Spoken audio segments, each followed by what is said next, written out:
we wear clothes to signify something about our character, right? And I think that, yeah, it's not about doing it to impress others, it's just being impressive. I think being impressive as a quality is good, but doing it to impress others is is kind of skewed in a sense. And I know that might be Mhm. confusing for listeners, but you get what I'm saying, bro? For Like sure, for one is, sure.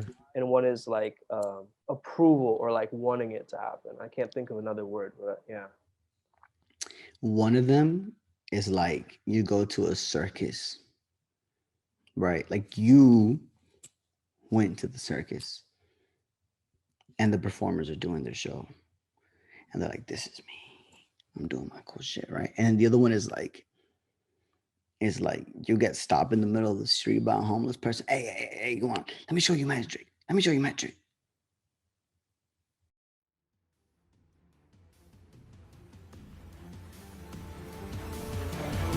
Welcome to the Better Man Podcast with Ivan and Suman. This podcast is all about how to be an optimal, conscious man in today's society. Are you ready to be a better man? Welcome back to another episode of the Better Man Podcast. I'm one of your hosts, Sumit Chatterjee. I'm a flow state coach. On the other side, we have your reality creation, personal reality coach, my bad, Ivan Alejandro Acosta. How's it going, brother? What are the great boo? It's your boy, reincarnated. They tried to fucking kill me. I came back, bitch. You can't fucking stop me. But I'm back, bitch. Damn. So today's topic, guys, we're talking about people pleasing, not being a people pleaser, how to stop being a people pleaser, not needing to impress anybody, but just showing up as you. I think that's a big part of it. I think when we're going into adultolescence, I want to call it that, like right between adolescence when you're growing up, there's a phase of you figuring out your own identity, and in that egoic search for meaning, there's a sense of you just wanting to impress others, wanting to be liked, wanting to be admired, wanting to be appreciated, wanting to belong. So I think people pleasing is inherently a natural part of us. Like it's embedded into our code in some way. Especially it's a cultural thing. Like I know Bengali households have that, like, do nice things for others, self-sacrificing kind of mindset. However, there's a point where it goes too far and it tends to become needy or approval seeking or just bad for our own mental well-being. So what is your opinions on that, brother? Yeah, bro. It's actually I've noticed this in man, I don't even know what to call it. I was gonna say like ethnic. I'll say ethnic cultures. Maybe it's even in non-ethnic cultures. Um, where it's almost like your parents own you. Like you're not your own thing. You're your parents. Um, and like you not obeying their rules is sort of like disrespect, no matter how fucking absurd some of these rules might be at times. Um, and it's just crazy how we just kind of grow up in a world where like you're not your own individual person. It's like what the collective thinks about you. You are the collective in a way. And like, I mean, depending from what point of view you're looking at it, like, yeah, it's a dope ass thing. Like you're the collective. Uh, but at the same time, like I feel like I for real I've had trouble, and this is something I still work on till today. Is to not be liked. I don't know. I just like being liked, man. I like being liked, bro. And when people don't like me, I'm like, what you mean you don't like me, bro? I'm fun. I'm fun. I'm cool. I'm energetic. I'm knowledgeable. It's like, and it's like, what the heck? So I mean, I still love myself, but it's not bad to like being liked. It's actually not bad. You can like being like, you can, but the thing is like you shouldn't need it. It gets to the point like if you start to need it, and then Right. you fucked up. Yeah, when you need it, for sure. Yeah, that's where I think that neediness takes over, and it's more about the idea of like, oh, I wonder what this person will say, or like waiting for a text, for instance. Like, I know I've been in a position a couple of times where I'm like, oh, I'm waiting for this girl to say something, right? And it puts you in such a state where you're like, did I say something wrong, or did I, like, you go back and you start, double checking, or kind of analyzing the situation more than actually just letting it be, and understanding that logistics happen, you know everyone has their own time and schedule and stuff like that. Sometimes we get into our own world at times, and I think that, yeah, there's nothing wrong with people pleasing. I think we like to please others, and we like to be liked, and so that's a that's actually a nice thing when people are actually going out of their way to help others. But yeah, I think you hit the nail on the head when you said that, it's that neediness, right? It's that needing it to be that way, and being very overly attached to that specific outcome that takes you away from the present moment. Yeah, so it's kind of strange, bro, because like it's not, if you're like a people pleaser, sometimes it might even be hard for you to like even know that you're a people pleaser, because you're like, I'm just trying to be nice. I'm just trying to be nice, you know. Um, but this is what I noticed. Like when people want some shit from you, they act nice, right? When they want something from you, they act nice. They don't like try to like force you to do it. They're not trying to be rude to you like out of nowhere. Like even like famous people will say like suddenly people switched up on them and suddenly they had more friends out of nowhere, like because people want some shit from them, right? Um, and I think that's the root of people pleasing. It's not that you care about the other person; it's that you care about yourself more. You care about yourself in a way where like you feel like if you don't have this other person, you kind of be lost, you know. And I've certainly felt that way. If I don't have this person, but like, oh man, like that misery, like they break up with you or whatever. Oh fuck that misery, that shit hurts. That shit hurts for sure.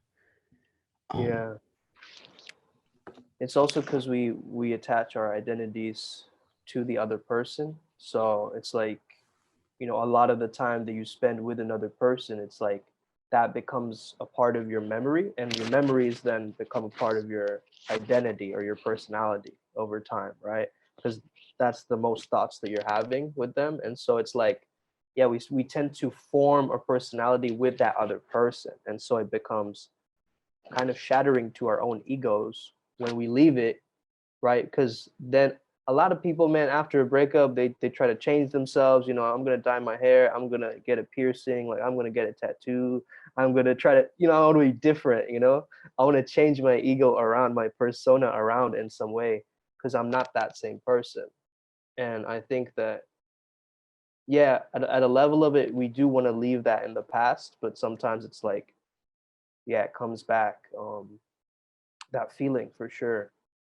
Um, yeah, wanting to reinvent yourself, like that feeling of reinvention, of the identity factor. I think personally, man, I've stopped trying to impress people, and instead I've transmuted that into mastering a craft, or to get really really good at something, like, like just doing my business better, or like just rapping better, or just like doing kendama better or something, right? I just take that energy of like wanting to make someone like me, or having the perfect catchphrase in the one moment, and then you're like, man, why did I say it like that, or whatever, right? Instead of that, like, I just take that energy and I transmute it into my craft, my personal um, leadership role, or my craft in some way. So, like I was thinking about this right now. What is one of the ways that people pleasers show up in the world? Like, how do they show up in the world? Typically, you'll see a people pleaser be very self-conscious. It'll be very obvious in the way that that they carry themselves, that they'll be judging themselves as like being wrong. Like there's ultimately something wrong about that, about you, in quotations, that it cannot be accepted.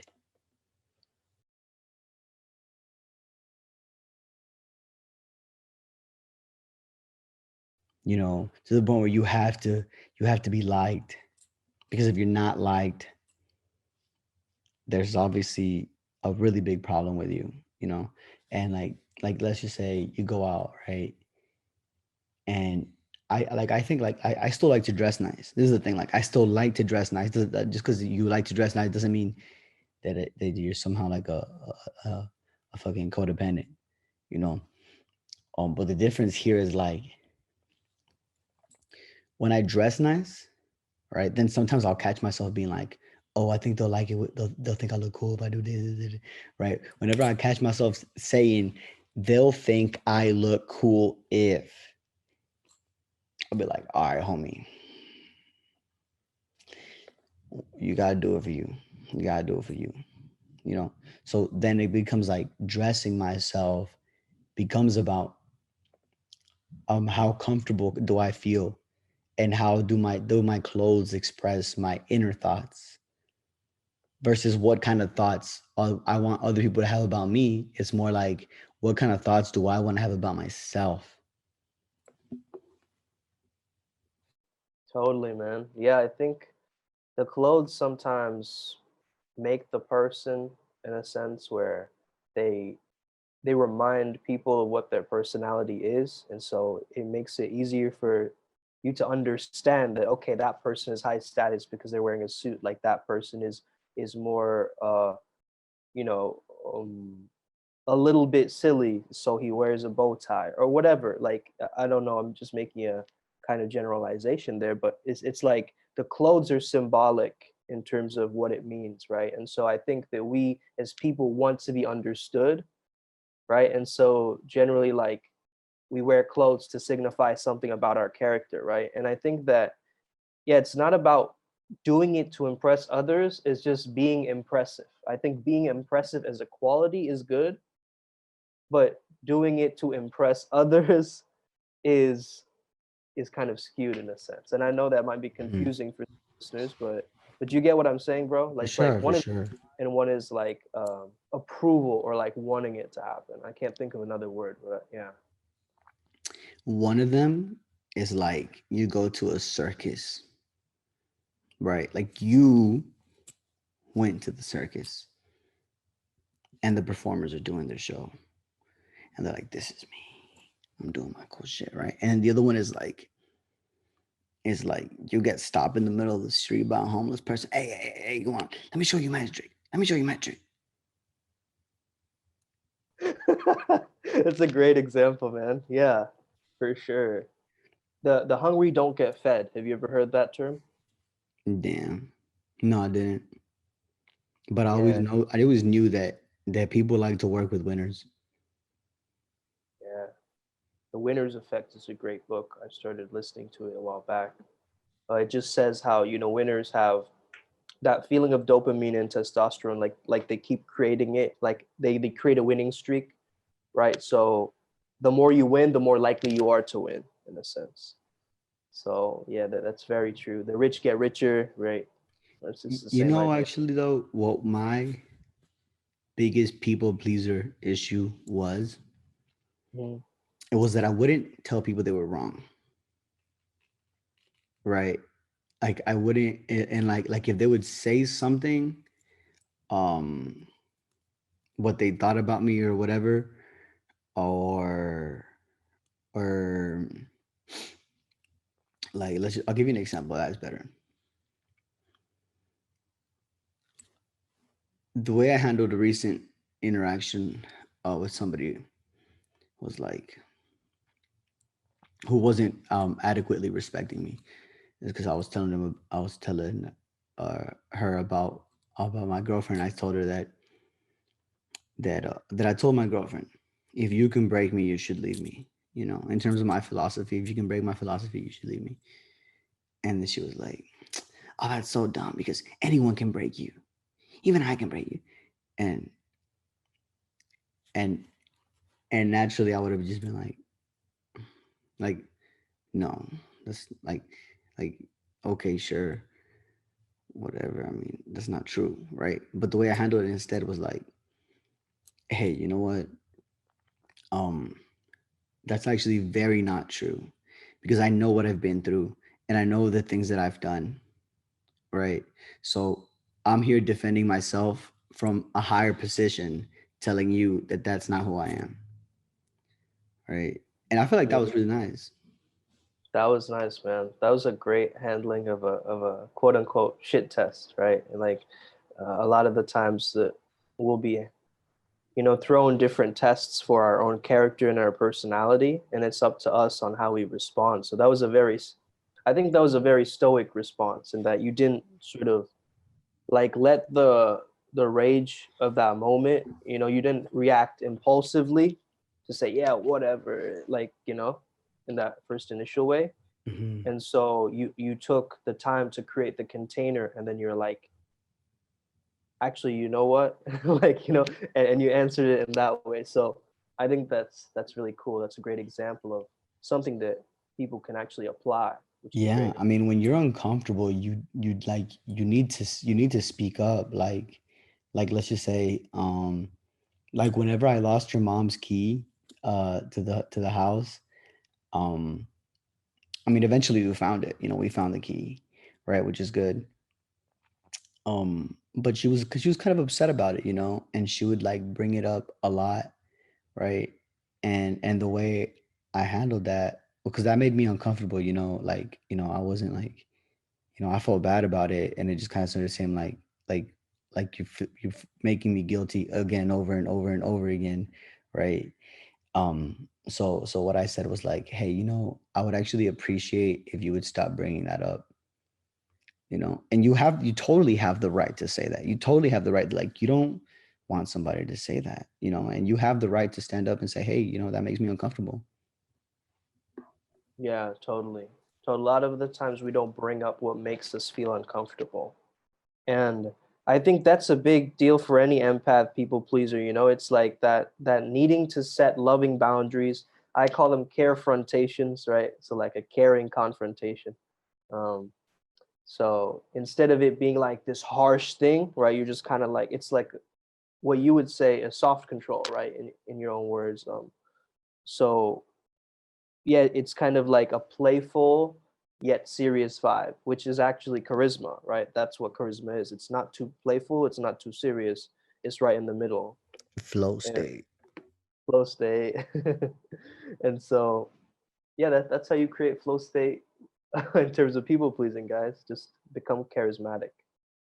That's true. It's actually like it's not about being all fucking like aggressive about it, because that'll actually like make things go not so good for you, right?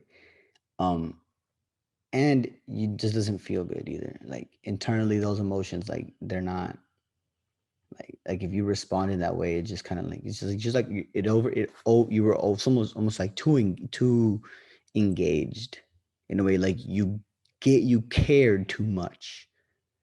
All right. Right, and it's also your body and your mind reacting to it, right? It's just thinking of your body and your mind like a machine. You know, we use these terms like, oh, this person is pushing my buttons, you know, or we use terms like, you know, this person is triggering me, like it's some sort of like a machine, right?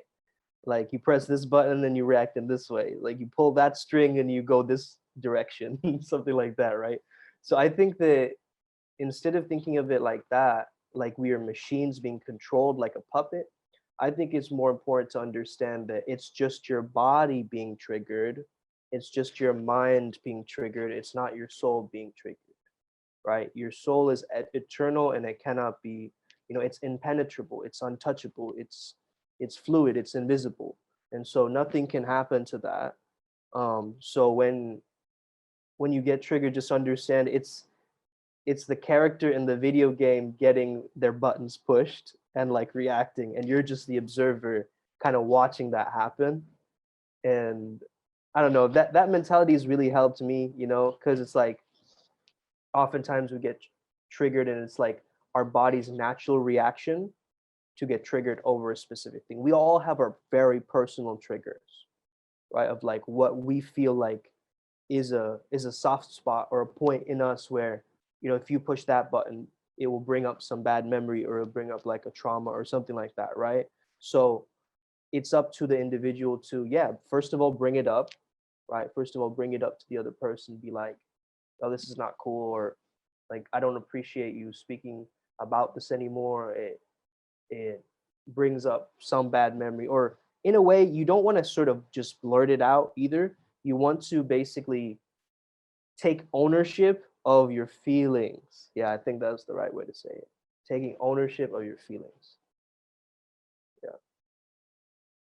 Or like responsibility, Yeah, that's a better word. because you know how like we have like our 7 rights, you know, your right to be here, your right to feel, um, your right to act, um, your right to communicate, your right to see, your right to hear, right, your right to know.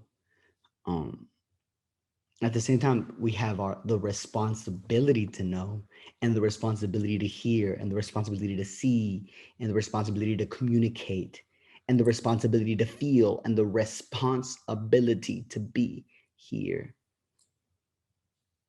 Right. Mm. And if we flip that around, it's ability response, Yeah. right? Yeah, exactly. That's really cool. And you just have to take responsibility for your emotions. Yeah. And one thing I want to add is like, what if the person, even after you've done this, is not like isn't like complying, and they're still like going? Well, then you have to like make it very clear against that person, like that, like, I'm not gonna be here for this, like i'm not gonna I'm not gonna be, you know like this is just not cool. Like, this is just not cool. I'm not okay with it, and I'm not gonna allow it, and I'm not gonna be your friend anymore. I'm not gonna be this in your life anymore. Like, because I don't want to be a part of your life if you're gonna be acting like this, because it's not cool for me, right? And you know what you're doing. You know what you're doing. So I've already told you, and you have to be able to be like, yeah, I am dipping the fuck out of here. Like, I don't need to be here. And that's what you need to know. You don't need any fucking body. You don't need anybody. You were born alone. You're gonna fucking die alone.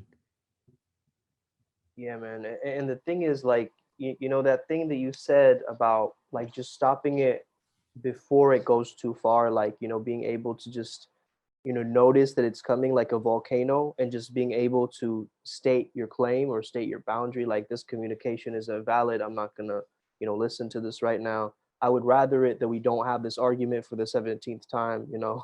like like be able to actually state that, because it's like oftentimes when you have arguments, like I remember, man, in my past relationship, you know, she'd constantly tell me like, when you coming over, like, when you coming over here, when you buying tickets, when you buying tickets, when you coming.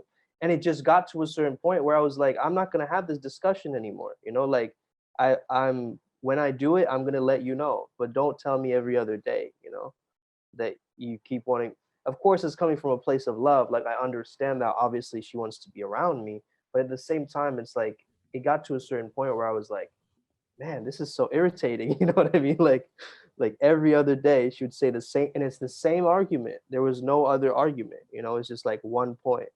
So it was like that specific point was just like in my head all the time, you know, because when we get a specific, let's say, itch, you can't ignore that one itch and like start itching somewhere else. It's like that itch overrides all other itches, right? And so you got to find the ointment for that itch and not focus on the other itches before you deal with that first initial itch. Does that make sense? Mhm. You know, And like, what if the person like starts like, being like hella rude, still stay calm. And you need to say, like, if you're not ready to have a mature conversation, then I'm gonna leave right now, and we can have this discussion later, but this discussion will be had. Right.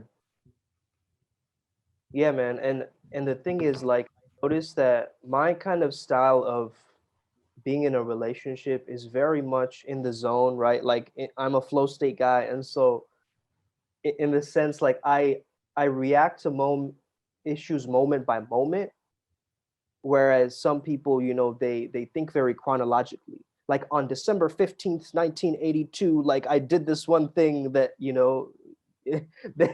they get very attached to the timeline, right? Of like, oh, this happened then and this happened at this time, right? And that's what you did then. And I have like photographic evidence of you doing this and saying this.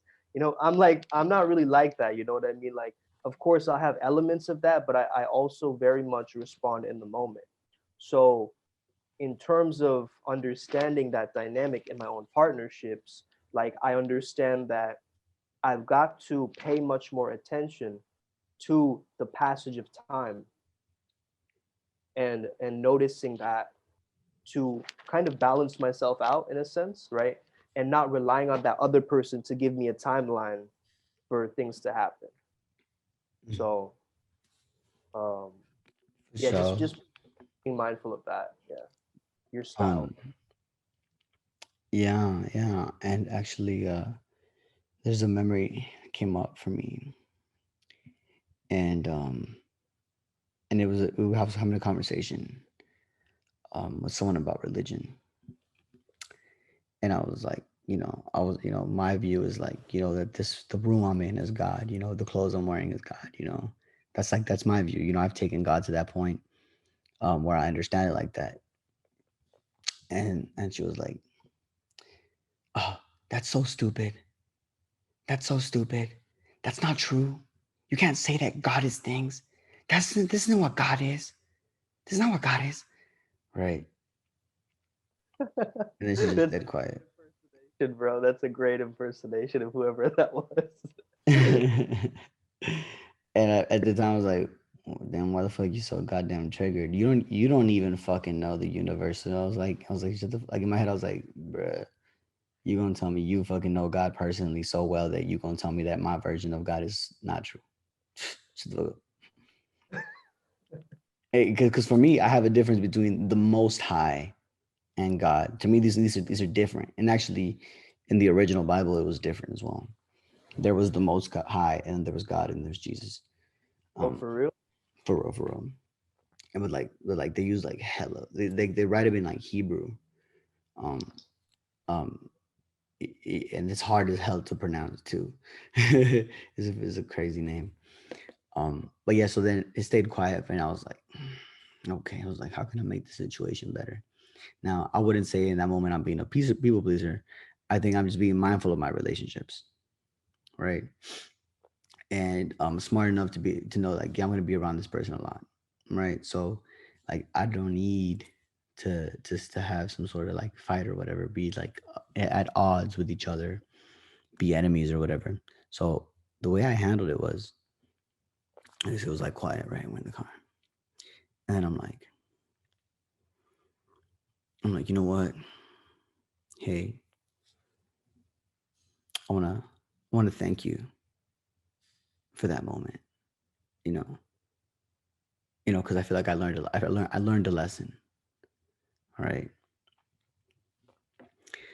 Um, honestly, I don't remember what I said after that.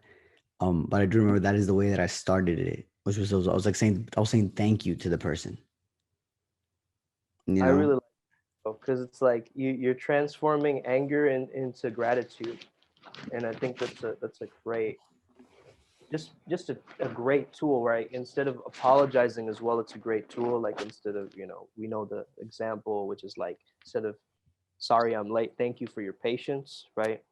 um So yeah, that gratitude, man. I love that example because I've said this before. I know. Thank you for your expression. Like, thank you for your expressing that to me. You're a very expressive person, and I appreciate that you told me instead of holding that in. You know, like that Mm-hmm. powerful because you're like you're not denying it or what they've said, but you're just saying that. Oh yeah, thanks for expressing it that very specific way, which is quite cool. Uh, yeah, that's a great technique. I mean, if you want to call it a technique, I know in that moment it was the truth like that came up for you. Obviously, it's a different vibration, right? It's a different level of consciousness that Mm-hmm. gives a different answer, right? Because if I was in a very like if I was feeling guilt, I wouldn't be saying thank you, I'd be like, I'd be feeling like, like what the hell, you stupid, like you're the, Yeah, that's true. whatever, That's so true. If I was in it's a lower vibration, like if I was in pride, I would be like, "You don't know nothing. You don't know right. nothing. True. What's your name? You don't even know It's so funny, bro. Like, okay, let me give you this strange example of this girl I started texting, and she said, so basically, like, I think that astrology is very vulnerable. If somebody knows your astrology and your charts and your signs and shit, they know you basically. You know what I mean? They know everything about it." Yeah. you, in a sense. So I wasn't comfortable sharing that or whatever.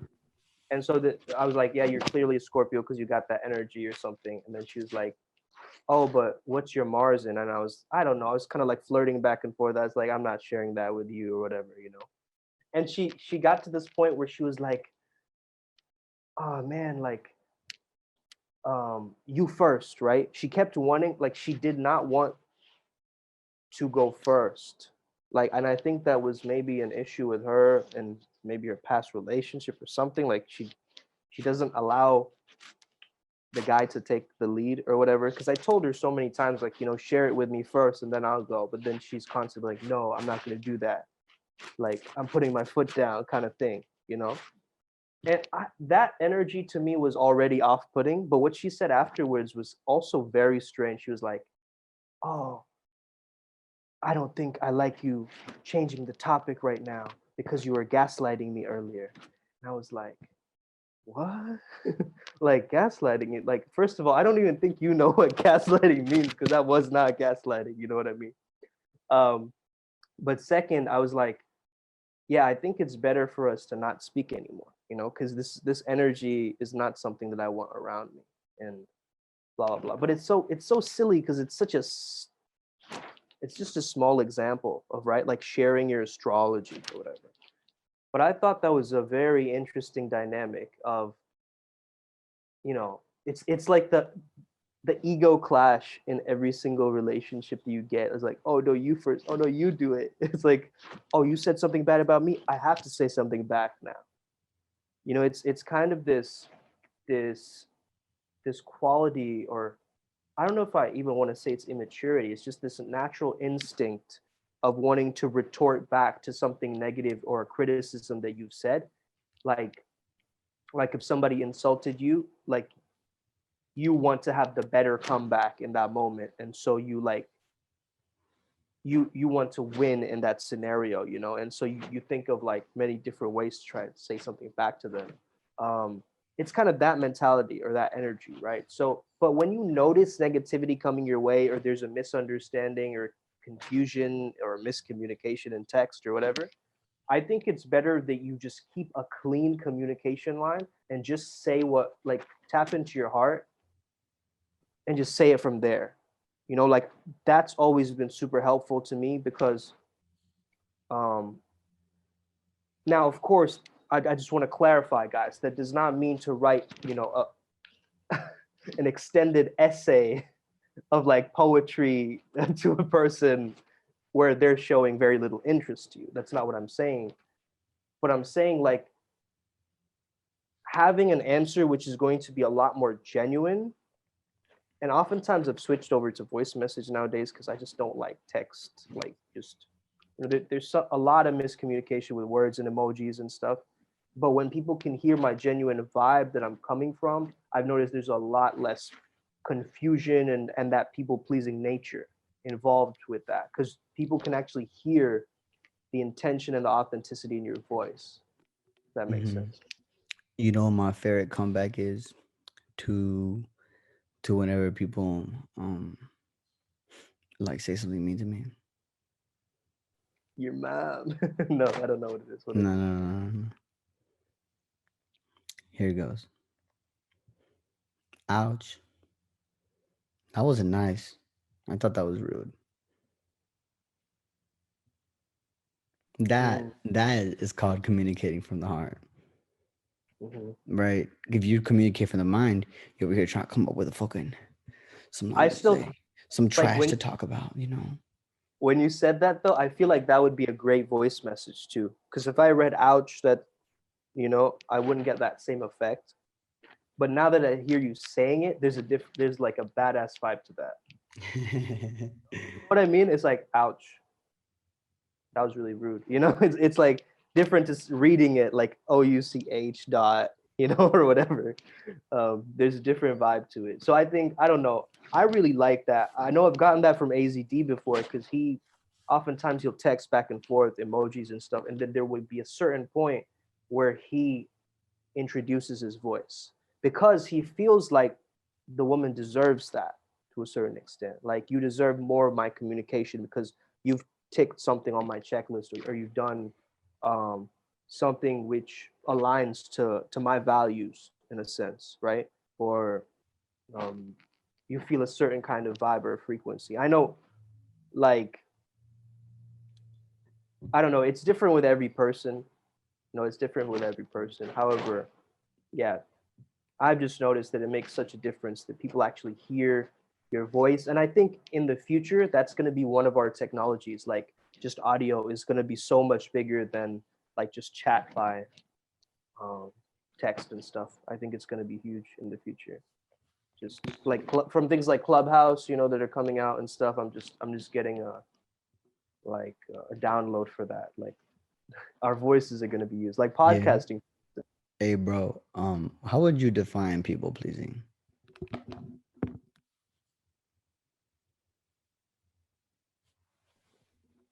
Well, I'll give you two definitions. One is the generic definition of like you're seeking approval and wanting to impress others. And I feel like it's coming from a place of like low self-worth. Like, you're seeking something, you're wanting validation in a sense, right? However, my definition is you think it's wrong to be a different flavor of ice cream than somebody else. That's my own like personal definition of like if you're a rum raisin, you should just be rum raisin. You don't need to try to be strawberry or like some other flavor. You don't need to try to mess with your own spice and flavor to try to conform to another flavor, or like try to change your own authentic attitude in a sense. It's like, show up as the vibe that you've created for yourself, of course having some intentionality behind it, not just letting it loose to the wind. However, just not being, Steve Jobs had that quote: if you want to make everybody happy, just sell ice cream. That's where I got that ice cream example from, because I was like, oh man, yeah, you're right. Like, why would I want everybody to be happy if I'm you know in a particular niche of people? Obviously I'm gonna polarize some people away from me, right? That's just the law of the universe. It's like, some people like you, some people won't. And if you try to make the people that don't like you, that's when it starts to become like muddy waters in a sense. You know, actually, I would describe it as like putting other people's needs ahead of yours. You know, and I think like if you're not serving you, others, and God simultaneously, you're not living in your higher self. Just plain and simple. You're not living in your higher self. If you're only focused about what others need versus what you need. Now, here's the funny thing, like, usually people pleasers are trying to give themselves what they need by giving it to someone else. That's the fucking weird part. That's fucking weird as hell. Stop doing that weird shit. That is very, yeah, you're right. That is very weird. Um, yeah, and oftentimes, like when I learned the fact that, you know, the love language can be used for yourself, you know, that changed the game, because I was like, oh, I'm gonna find my love language, and then I'm gonna know what my partner's love language is, and then I'm gonna try to like, hopefully, like, you know, it like insinuate that in her, or like, you know, make her like be different so that I give that to her, in a sense, right? I thought of it like, okay, if her love language is like, you know, a gift giving or whatever, I'm a buyer hella gifts, you know, so stuff like that. So it's kind of like trying to still please from the space of like, I want her to like me, rather than, if your personal love language is, let's say, you know, quality time, you need to be spending quality time with yourself, right? Because that's self-love. So like when I learned the fact that your love language can be used for yourself and not only to seek a partner, like that changed my idea of relation, because all relation is self-relation at the end of the day, right? It's like how we interact with our own selves that really gets us to, you know, intimacy is into me, I see. Have you heard that one before? I'm sure a Yeah. lot of people. Um, It's cool so what you yeah, said about love languages, bro. Because like, actually, sometimes I kiss myself. Like if I need some physical touch, I'll be like, I'll kiss my shoulders and shit. You know, is that your love language though? that's my number one love language is physical touch. Oh, word. Okay. Yeah, that's interesting, because you're also you do a lot of physical stuff, right? Like you create your own workouts in the gym. I see you. You know, you do a lot with your body and your movement with your body. So that's just generally, I think, like, you know, mine is words of affirmation, and I talk a lot. You know, I write a lot. I you know, I use my words in a sense. So I think that all of our love language, like, it comes through in our craft in a way. You know what I mean? Which is quite cool.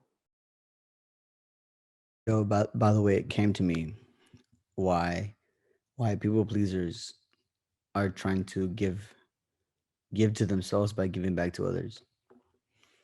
It's because they think they're gonna get the energy back. They think if I do this to this person, they'll do this to me. They'll do this for me. If I'm good for this person, they'll be good to me. All right. Right, totally, that makes sense. It's just an if though. It's not. You can't guarantee. You can't. It's not gonna happen. And a lot of times people think I'm gonna change this person. I'm gonna change this person. Why? Why do you need to change them? They should. If it really mattered to them, they would change themselves. Yeah, and I think that it has a lot to do with our own identities, in a sense. Like, you know, um, if I don't do this, there'll be an association that I'm the person that wouldn't survive. You know, I'm the person that wouldn't be safe. I'm the person that's going to be abandoned in the situation. I'm the one that's going to be rejected. I'm the one that's going to end up alone. We have all these associations which create fears, right? And then it becomes like a challenge for not meeting those needs, or wanting to like, it's our ego, right? It's like the ego mind has formed certain associations of taking care of their own needs and wants, and so like they're unlikely to be needs and wants that are empowering or healthy. So if they um basically, if they were to put themselves first, right? If they were to say like, okay, I'm putting myself first and I'm going to do this, that leads them to understand that I need this kind of victim mentality in order to survive, right? Like, have you ever heard that? Like, VICTIM, I am me because of them, like that nursery rhyme. So it's like, you know, you blame other people instead of taking responsibility, which is something you mentioned earlier. You know, bro, the victim mentality is so tricky. And I'll tell you why. Because ultimately, it's very hard to deny that something did happen to you and that sometimes, many of the times, didn't do anything to provoke it, right? Like, like if you were, like, you're sitting in your car, and then someone just comes and crashes what you in your car, like you're gonna say like, I was totally a fucking victim. I was totally a fucking victim, right? But now here's the real problem. What I think is the real problem is that you stay stuck on the story, and you stay so stuck, and you're positioning yourself as low as small within your own story. That's what I think is the biggest problem, um with the like things happening to you with the victim mentality, because ultimately, of course, like, it is like, yeah, something did happen to you, you know um but getting over the story, I think that's almost a bit harder, because in a way it is just a part of your timeline, right? Totally. Yeah, and honestly, I've done that to myself when I've gone through a very, like, let's say, traumatic moment or confusing memory.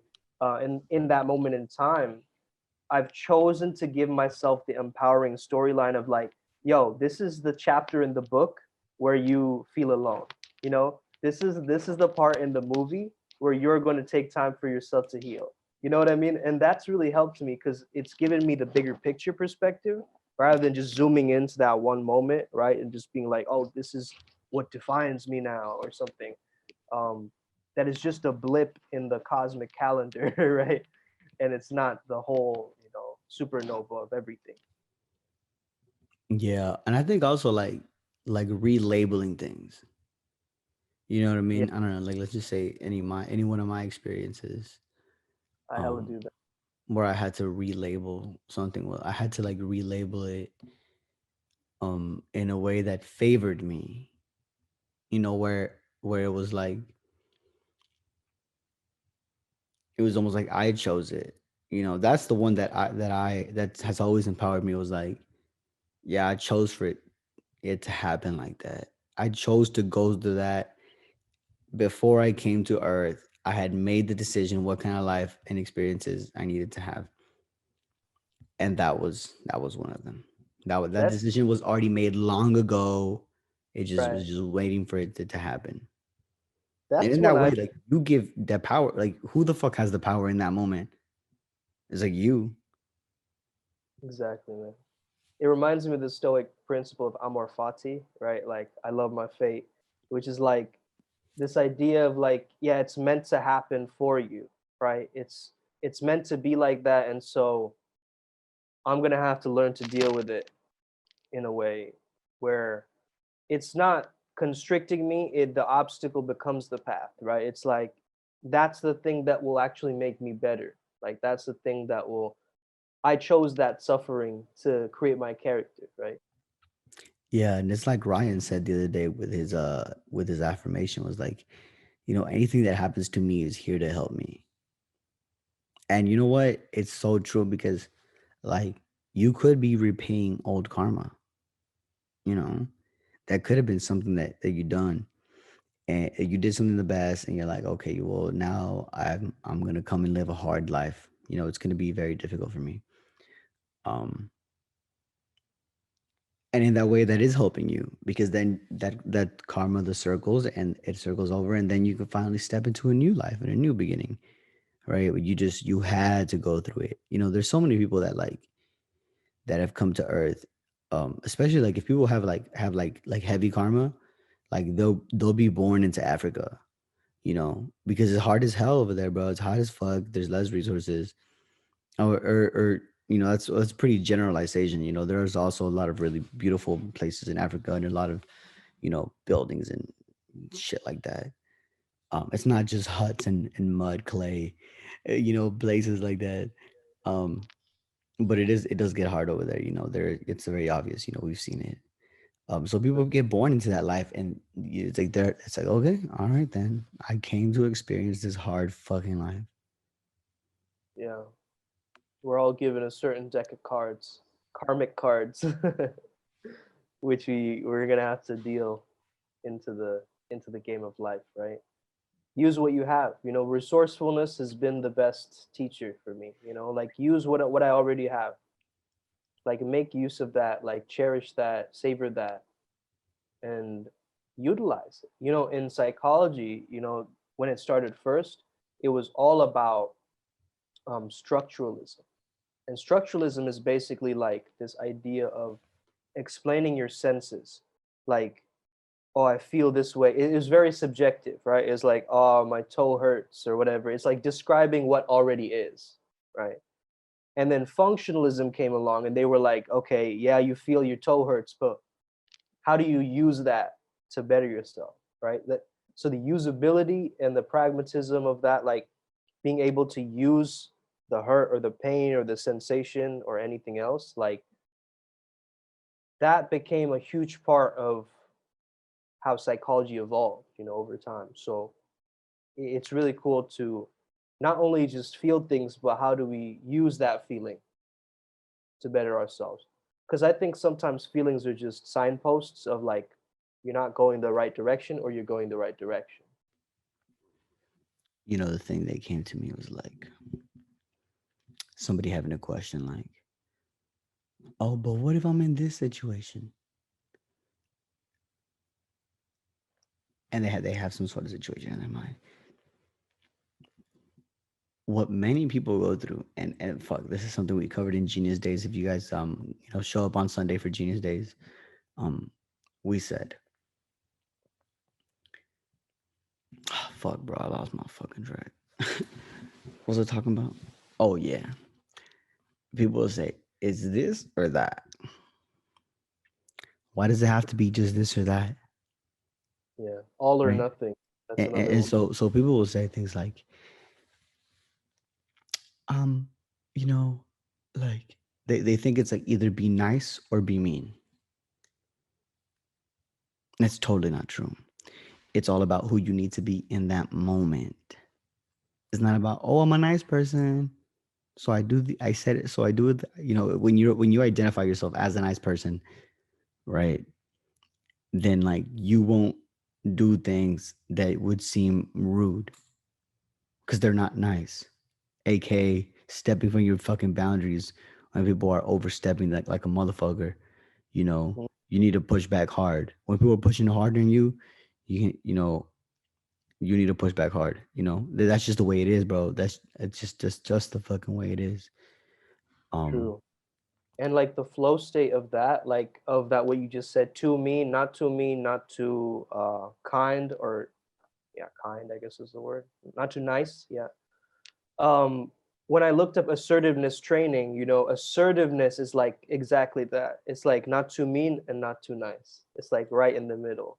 Uh which is an interesting, like, you know, way that they modeled that, which is exactly right. Like you got to be assertive, like you got to push the thing, but it's not from a space of force. It's like knowing your intention, like being really super clear on what you want to happen. mm-hmm. I think what I'm saying is sometimes we think, um, should I say it this way or should I say it that way? Or should I be a nice person or should I be a mean person, a bad person? Um, and it's like it's not about being good or bad. Like I try to get that. I try to like I don't identify myself as a nice person, and I also don't identify myself as a good person, right? Like just, as a bad person, you understood. Um, it's funny because you looked at me and you nodded, right? There was like full understanding, even though I used the completely like different words. um, Right. I totally get, because it's a vibe, right? So but yeah, totally, man, I agree with that. Like, you know, a lot of times we think that we're being overly mean or overly nice, but it's like there's so much in between, right? There's so much gray area. It's not black or white. There's this whole, you know, landscape that we can explore. So oh yeah. So yeah, so what I was saying was like, don't identify as good or bad. Like, don't use those labels on yourself. Like, because right, then other people will use those labels against you. And I like something that you said in Genius Days, which was, why not both? So instead of creating the splits, you're merging them. You're merging the two concepts. Like it's like merging hemispheres, or like merging the two consciousnesses together, right? Which is really cool. It's a great way to see it, to merge it. You're adding on to it rather than, like, it's like the word but, which creates, like, erases everything before it, and the word and, which adds things to it. So it's like more of an adding vibe rather than a splitting vibe, if that makes sense. Yeah, actually, like, um, I use the word, like, if I want to say something that might be like different, like, let's just say, yo, Sumed, um, I like your jacket, but your scarf is also really nice, right? If you guys notice what I did there, I said I created like this separation. I'm saying, but it's almost like what I did was like I made the first one less because I said but. Exactly. That's what the word but does. It just like erases a bit of the past, right? I like Like your it's jacket, but the scarf is like much is nice. So really, if I want to say if I want to like keep it more positive and not put down the first one, then I would say, and hey, bro, I like your jacket and your scarf is dope, right? That's cool as fuck, man. And I've been reading this book, well, listening to this book, I should say. I listen to a lot of audiobooks.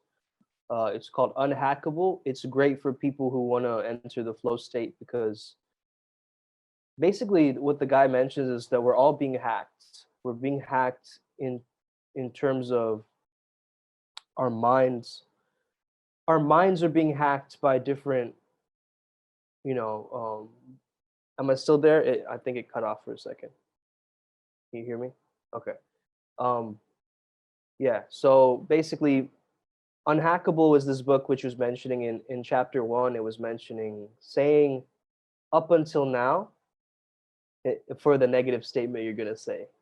So it's like, up until now, I wasn't good enough, right? Instead of saying I'm not good enough, you say up until now, I wasn't good enough. And so, so like it creates that like pivot point, you know what I mean? Like the place where you're like full stop.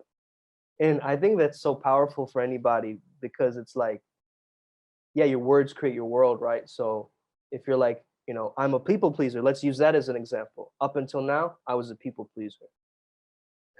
Up until this point, I was a people pleaser. Yeah, another good like pivoting sentence is it's moving forward from here on now, right? Yeah, It's like a yeah, we used to do this, but moving forward from here on out, this is how we're gonna do it, right? Pivot. totally. I love the pivot question. Yeah, the pivot statements. Um, and another one which I talked about in a video today is the fact that our biggest strength can be our greatest liability at times. And oftentimes, let's say that your top strength is humor. There are times when our laughter can get us into trouble, or a humor can get us into situations where maybe we wouldn't expect it, right? So sometimes it becomes like a disadvantage in certain situations, right? So I thought about the idea, and this is also from the book Unhackable, is this idea of, in the hero's journey, you have an advantage. They call it a boon. So you come back with an elixir of life, or some kind of a gift to give back to the world, right? And certain questions of like, what pisses you off, what was that moment of failure that you overcame, questions like that trigger like a negative experience, often gives you more clarity of the positive experience. So like your greatest like downfall is also your greatest like upward spiral, in a sense, like. And I think I have the questions right here, hold on. Pisses you off. What pisses you off? What breaks your heart? And what's the big problem you're trying to solve? Those are the three.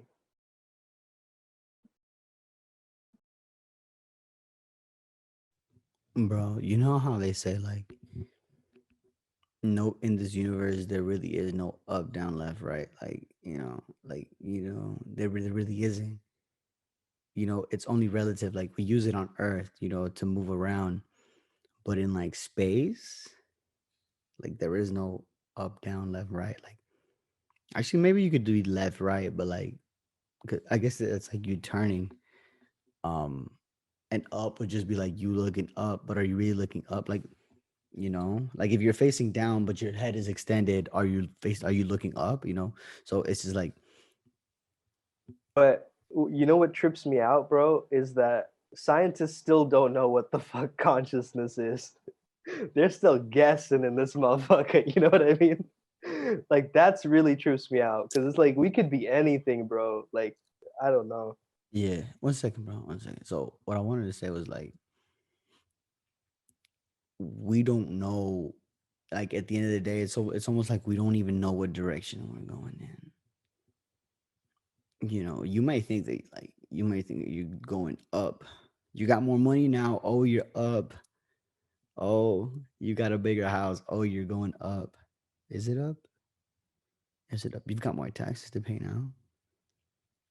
You got more people being jealous on you, more haters, and you have to pay for more insurance. You got to get all these insurances on these new expensive things. What if these expensive things break? Then you have to replace them. Are you going up in life? Yeah, what if your yacht breaks? That's a tough investment. That's really expensive as hell, bro. That's expensive as hell. So it's just like you don't know. You don't know. Stop acting like you fucking know. You barely even know how to fucking wipe your own ass. Bro, that remind I just watched Pursuit of Happiness, man. It's a great freaking movie. It brought a little tear to my eye actually how good it was. Like I Yeah. watched it after a long time, man. And that one scene where he walks in and he's like in this um you know, paint splattered like jacket with like a shirt on into a job interview for the stock brokerage or whatever. And he walks in, he stumbles in and he's like, I'm not going to tell you. If I tell you something and I don't know the answer, I'm going to tell you that I don't know, but I will find the answer no matter what. Like, I love that statement when he said that, bro. There's so much confidence. He's like, if I tell you I don't know something, I'm going to tell you that I don't know. However, I'm going to find the answer no matter what. I just want to state that. It's just a powerful scene. Yeah. I like in the Pursuit of Happiness where he's in the meeting for the job, or not even a job, for like the application process for the internship. Yeah, the stockbrokerage firm. Yeah. And he's like, and the guy, and he was working painting, right? So he comes in with fucking work clothes, working painting clothes. That's what I just talking about, bro. That scene. Isn't that scene? Yeah, yeah. And then that scene, the boss is like, oh, he said something like, this is not gonna be verbatim, but he said something like, what would you think of me if I hired someone who came in here without a shirt, right? And he goes, he must have had some real nice pants. Yeah, I love that. That was like such a smooth handling of that question, and everyone was laughing along too. So like, yeah, for sure, it's a great, because a lot of the times it is about that vibe, right, rather than the actual, looks. Because this guy was dedicated to getting that job. Like he was super dedicated. Like he followed that guy around. He did that Rubik's cube in the car and like drove all that way and then ran away from that taxi driver and like he did all that stuff just to get him into the door of that interview. So it's like he went through this whole hero's journey to actually step in, and like he was arrested the night before or whatever. So yeah, powerful movie, guys, check it out. Yeah, yeah, guys, check out the Pursuit of Happiness, and tune in Sundays for Genius Days. Um, thanks for tuning in, everybody. We had some good time right now. It's a 4:20 over here, and yeah, yeah. So be the best with the rest, everybody. Thanks for tuning in. Appreciate you listening May you never be the same again. in. If you would like to contact Sumed for peak performance coaching, go to @FlowZone Academy on Instagram. That's FLOZONE Academy. If you would like to connect to your higher self, contact Ivan at odd.resilience. That's ODD.resilience. Also, make sure you follow the Better Man Podcast on Instagram. See you next time.